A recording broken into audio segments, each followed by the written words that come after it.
আসসালামু আলাইকুম। এখন আমি আছি নিজ জেলা শহর চুয়াডাঙ্গা এবং চুয়াডাঙ্গার বিএডিসিতে।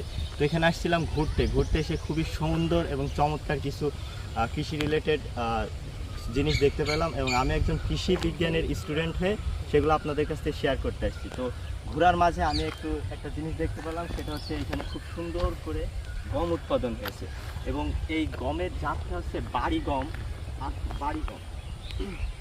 তো এটা হচ্ছে নতুন আপনার গম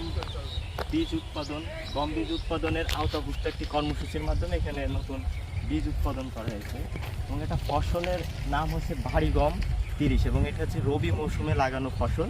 এটার উৎপাদন তারিখ হচ্ছে 30/11/2025 এবং 0.45 হেক্টরের ওপরে দেখতে পাচ্ছি যে খুবই চমৎকার এবং সুন্দর ফসল ফলন হয়েছে। যদি আমরা কাছ থেকে দেখি, আসলে আমরা একটু কাছ থেকে যদি দেখি তাহলে দেখতে পাবো এর স্পাইকলেটগুলো খুবই সুন্দর এবং চমৎকার হয়েছে এবং এটাতে আর কিছুদিনের মধ্যে হয়তো এটা হারভেস্ট হয়ে যাবে। জানি না হারভেস্ট প্রসেস দেখাইতে পারবো কি না, কিন্তু খুব তাড়াতাড়ি এটা হারভেস্ট হয়ে যাবে এবং এর ফলন হিসাবে যদি দেখি যে খুবই চমৎকার ফলন হয়েছে এবং স্পাইকলেটগুলো যথেষ্ট ভালো। তো এটার মাধ্যমে এখান থেকে নতুন নতুন বীজ উৎপন্ন হয় এবং এই বীজগুলো পুরো বাংলাদেশে ছড়িয়ে দেওয়া হয় এবং বাংলাদেশের কৃষি গবেষণায় দারুণ ভূমিকা রাখে।